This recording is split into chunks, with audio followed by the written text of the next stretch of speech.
that dog shit pick.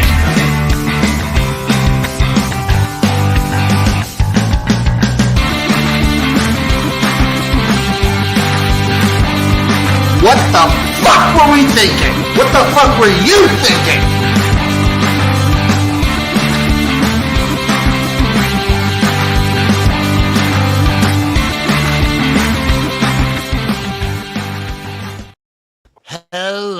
Hello, everybody. Hello, NASCAR in the chat. It has been a while. I was busy on Friday, so I didn't get to stream any glorious CFL. What a weekend we had. But before we get into that, as always, it is me, XFL Jim. Let's fucking go! And I'm joined by the man himself. It is Chase Lupine Fiasco Sessoms, a.k.a. the Wolf of Oklahoma. For the love of fucking football! And we had the love of football this weekend because college football was back. Week 0 was here. It was fantastic. This is probably one of the best week 0s I remember in recent history. This was a banger of a week 0. Usually you get like a couple of some team kicks the shit out of another team kind of matchups. But no, this was a competitive week 0 and it was fun to watch. It was real fun to watch. Capping us off, we'll just go game by game. Georgia Tech 24, Florida State 21 in Dublin. I want to cap it off by saying, who has a better gig and contract than Pat McAfee, where he just get blackout drunk on TV and do a terrible job, but he's having a blast. Good for him. I guess. And not get fired either, which is the amazing part. Yeah, man, that's good for him. I will say, I'm critical of Pat McAfee. I'm not sure that's the best program necessarily. But the dude gets his money, and the dude doesn't buy whole shirts, so good on him, And good on Georgia damn Tech getting the win. I will say this as a man who's experienced his fair share of week 0s. You can't take away too much, especially from week 0. But my favorite part of the whole weekend was all the Florida State people on Twitter just crying, just losing their shit. It's so nice to be outside of this. I've been inside this so many times where it's Nebraska versus somebody week 0, and you're the only team playing that people are going to watch, and it's embarrassing. Right. Yeah, it's hard to stomach. It's hard to stomach being like that one team that everyone gets to watch and not living up to it. And especially if you're like Florida State and you're ranked in the top 10. And that makes it harder. That makes it tougher, Jim. We talked about it when we were previewing the ACC. I think both of us are fairly high on Georgia Tech. I was on their over. But I was also on the Florida State over. I thought a lot of the guts of this team, I'm not a big believer on DJU, but I felt like a lot of the guts of this Florida State team were going to be able to kind of hold it above water in the ACC and kind of make things happen. That doesn't seem to be the case because they were getting dominated in the trenches this whole game. They're going to have a hard time winning football games if they get absolutely blasted on the offensive and defensive line like they did in that game. They had something going with the run game early, and then Georgia Tech just shut it down, and then they were just getting dominated in the trenches. They were getting sacks on DJU. They were getting pressure on DJU. The offensive line, the run game, just gaping holes on defense for them that they were giving up. So yeah, man, I had them at, I think 9-3 for that game and or for the season. And now I'm kind of skeptical of the 9-3. Yeah. I'm thinking, so if we just take a quick peruse down Florida State's, down their little skiddy schedule here, I think this was one of the more winnable ones. I mean, obviously, week 1, Boston College. They actually have a pretty nice start, and then it goes... Then they get Clemson before a bye. They have Miami, Notre Dame, and then still Florida. Yeah.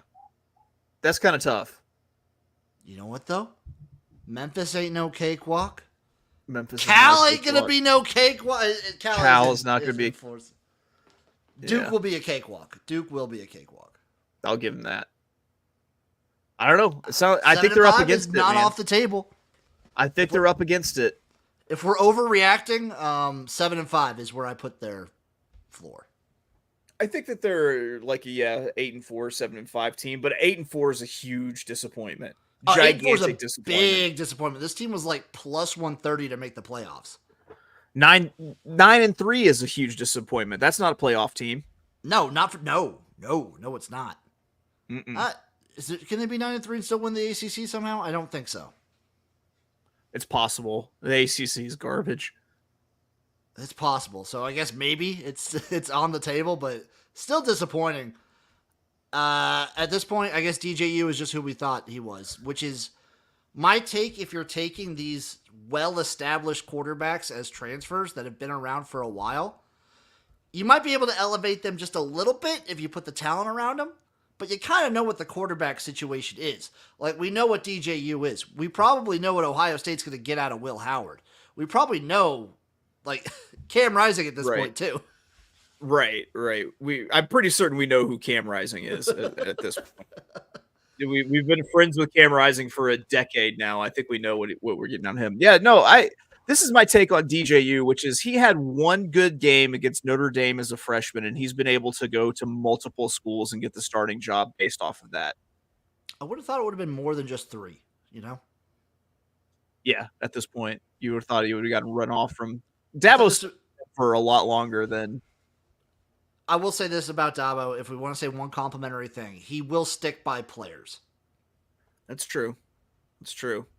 That hurt. That hurt to say. The next game of the day. Good thing about Dabo. The next game of the day was Montana State 35, New Mexico 31. What a banger! Banger game with the comeback from Montana State because New Mexico came out swinging. They look like a different team under Rocky Dickenballs, don't they?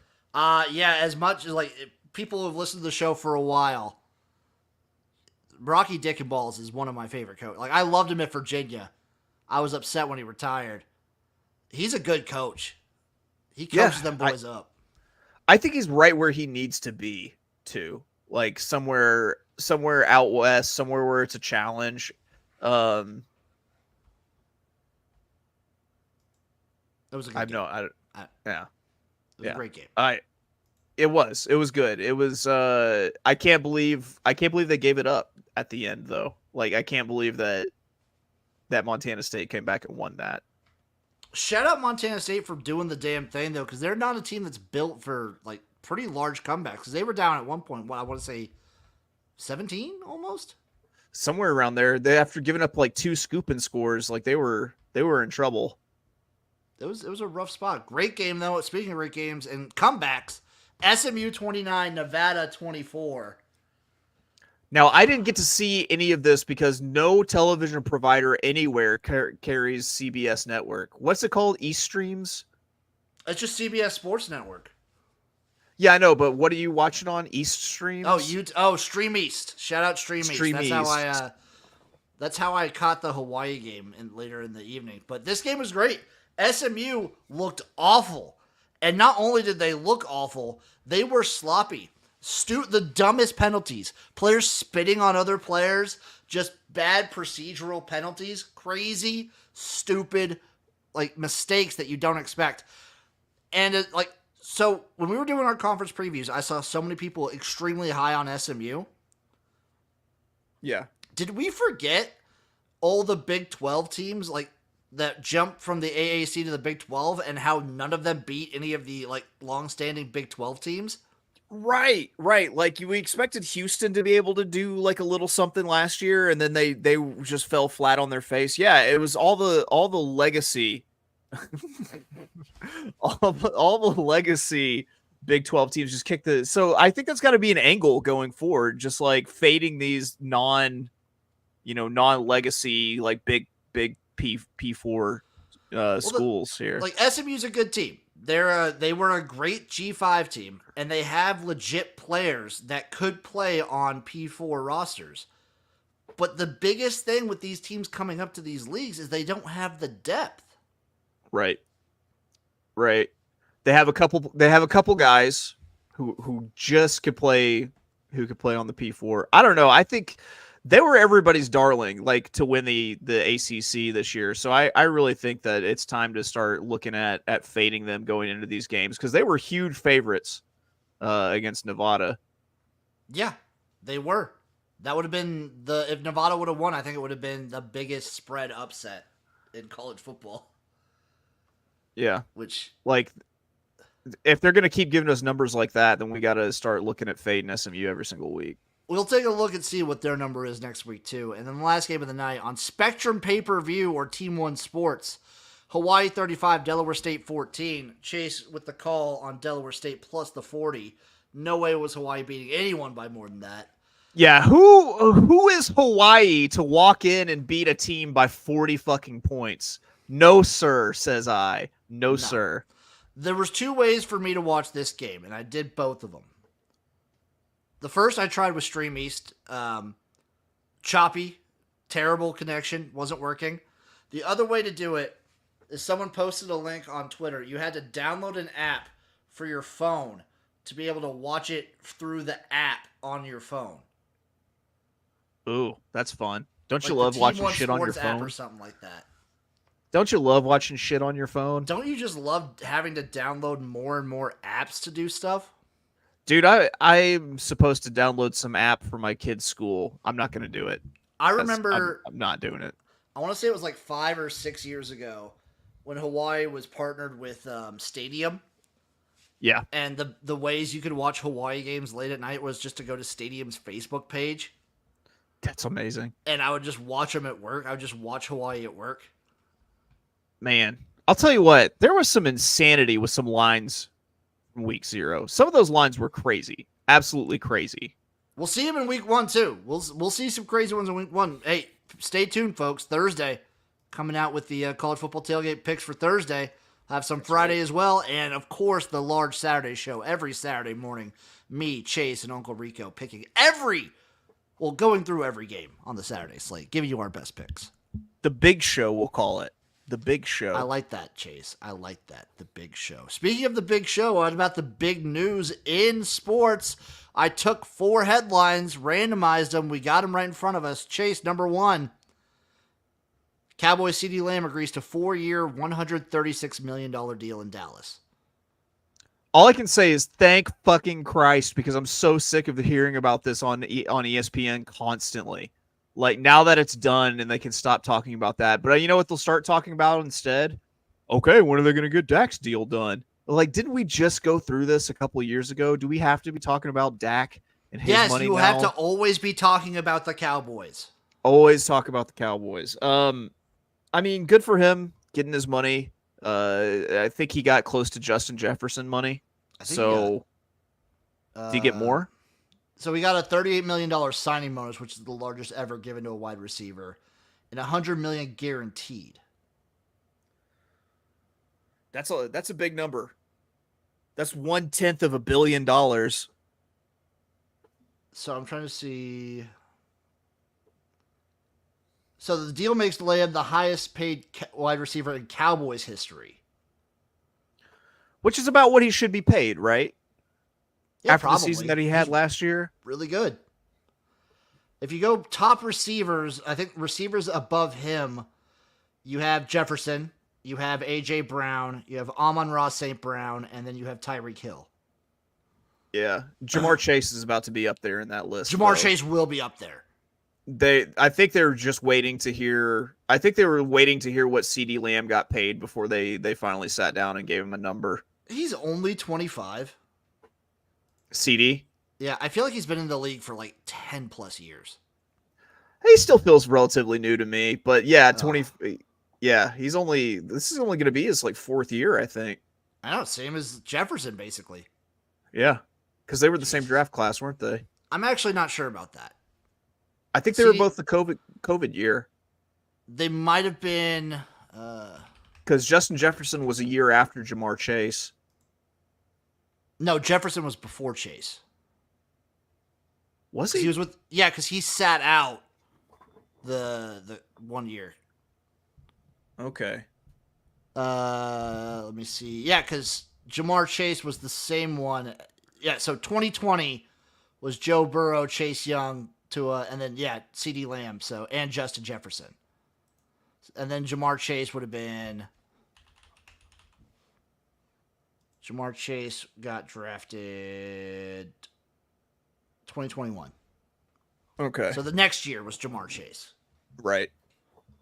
Still crazy. God, he was good for so CD. good. He was so good as a rookie, Jamar Chase. Dude, just be a receiver at LSU, I guess. Yeah. Wide receiver it turns out. For damn real. Next news story. Red Sox catcher Danny Jansen makes history by playing in the same game for two teams because of a sick rain delay and other trades and weird stuff going on. He not only is he the first MLB player to play for two different teams in the same game, he was also the one at bat. So he plays for two different teams at the same at bat. That's amazing. Like, that is so. Everything about that is awesome. Like, I love these little quirks of baseball. Sometimes it's hard to not be romantic about baseball, right? Like, that could never happen in the NFL or anywhere else. Exactly. Like, this is a weird thing that I think was a cool baseball story, and I'm about it. Yeah, I'm for it too. NASCAR chimes in. Imagine Eric Collins calling NFL games. I could imagine it. Okay. But this is a dumb baseball story that I dug. I dig it. I dig it too. I'm for it. I wish this happened every week. Right?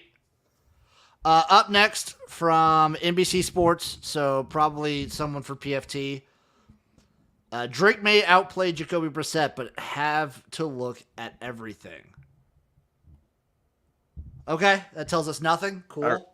Yeah, it tells us nothing. All I know is that Drake Mays put it after like one bad preseason performance. Drake Mays kind of put it together and looks pretty good. He looks pretty darn good, dude. Yeah, he looks. It looks like he can still kind of get away with some of the shit that he would get away with at North Carolina, holding the ball for forever. You know. I wonder how that'll be when he's going up against the ones, because I don't expect the Patriots' offensive line to be fantastic this year. Right. But he still looks pretty good. And if Jacoby's hurt. Yeah. He's just got to worry about Joe Milton nipping at his heels now. The issue with Joe Milton, so Joe Milton has all the tools to be a successful quarterback. I don't think he knows how to read a defense. You don't need to know how to read a defense. I don't think Joe Milton believes in decision making.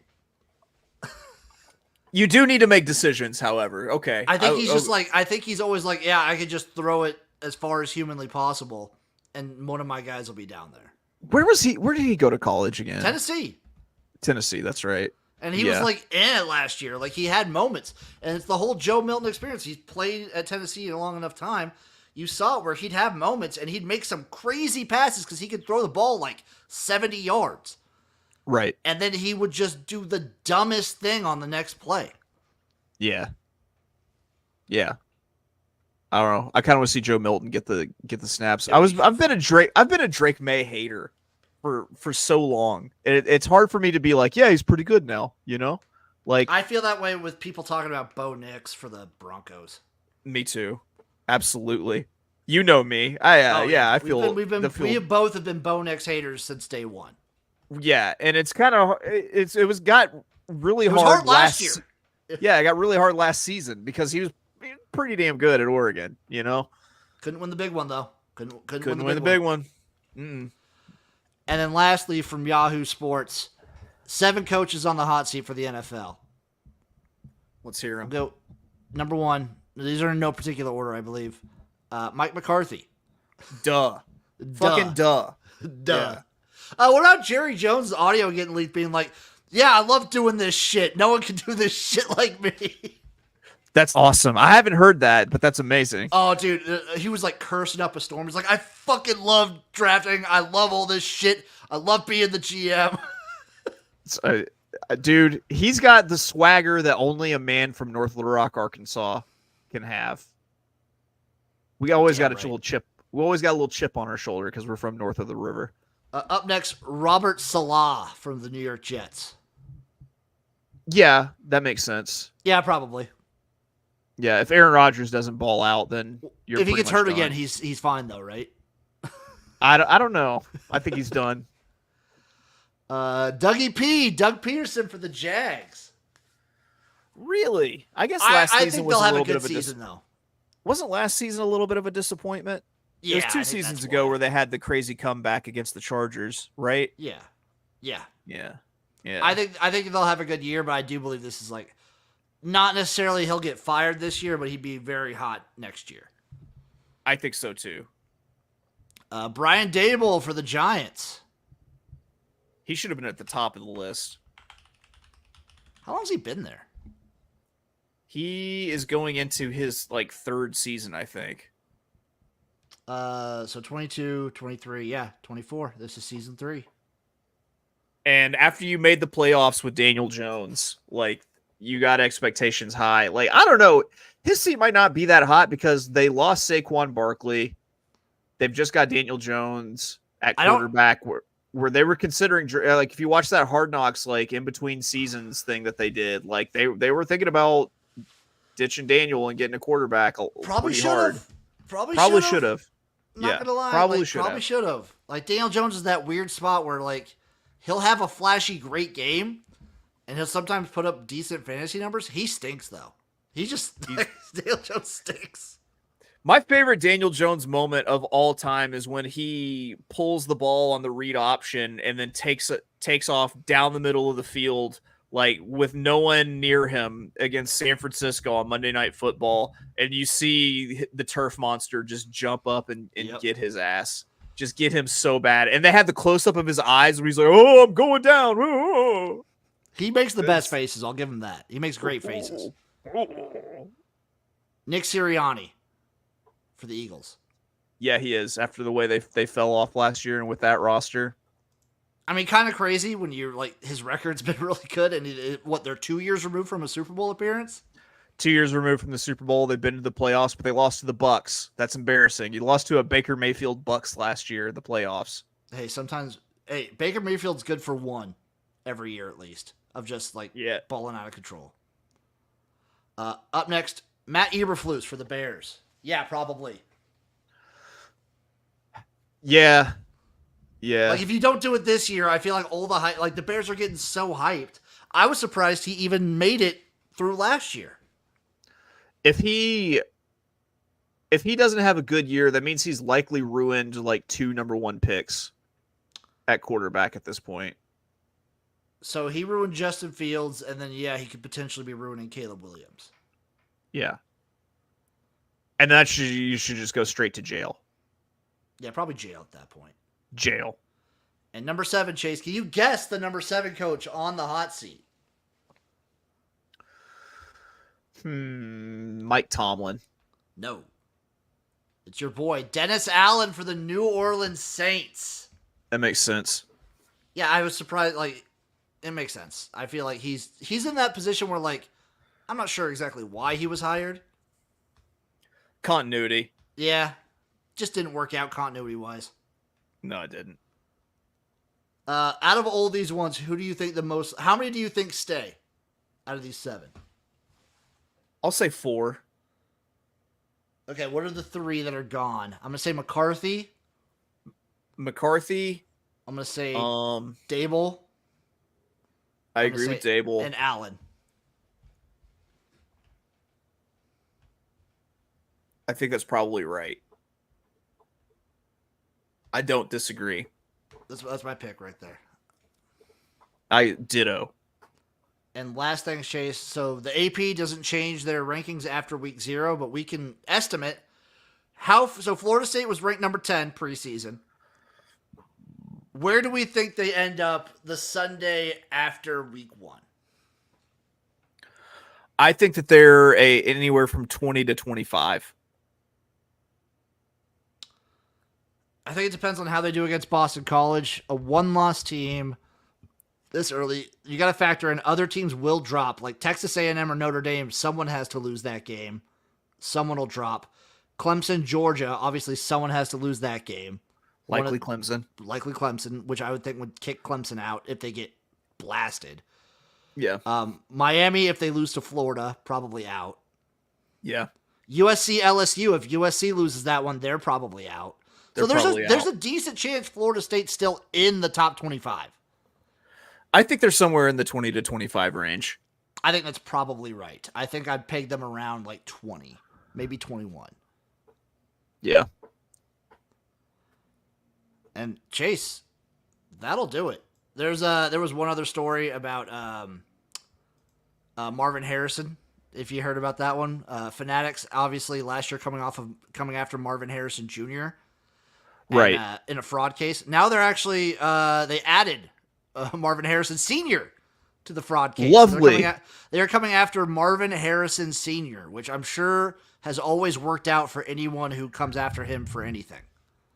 Didn't Marvin Harrison shoot somebody at his Yes. car wash? Yes. Yeah. That's how you get shot in the hand, Fanatics. You come after Senior like that. So anyone who works for Fanatics, just don't wear any Fanatics gear when you go to Philly. Yeah, because you will get shot in the hand. And probably also like in the chest and everything, because there's a lot. There's a lot going on there that we're not gonna we're innocent until proven guilty. We're not going against Marvin Sr. It would suck really hard to get shot in the hand. It would suck so hard, dude. Dude, think about all the shit that's in your hand. I know, right? Think of how sensitive your hands are. Oh. Think about your feet too. Oh, feet not suck. the foot. Not the foot. Shot in the Oh. foot would suck. Oh. Other than that, let's look ahead to each of our lines for you, me, and Eric. So, Nebraska is a 27.5-point favorite against UTEP. I think you'll cover. I could see Nebraska winning like 38 to like 7 or 38 to 3 or something like that. Right. You're right. I think we cover too. I think think you cover. the defense makes it happen and steps up. I think UTEP's offense is going to be awful. True. I think UTEP just in general is going to be awful. I think so too. Yeah. Michigan State is a 14-point favorite against Florida Atlantic. That could be a close game. That could be. So that one's also that's on the 30th. So that's on Thursday. No, sorry, Friday. Sleepy spot on Friday. That's tough. That's tough. Well, I'll need to do a little bit more research, but that's 14's a lot for how bad this Michigan State. I believe in Jonathan Smith, but Yeah. that's a big turnaround. That's a big. Is that the pain train rolling through town? Yeah. So we're like the house we're at now is pretty close to the train tracks. Let's see. Where have you found a line for your guys' game, the Arkansas game, yet? Last I saw it was 49.5. It's a lot of points, but you guys are playing Pine Bluff, right? Yeah, UAPB. They're really not good. Here's the deal, though. Like, we'd never cover these spreads, man. Like, never.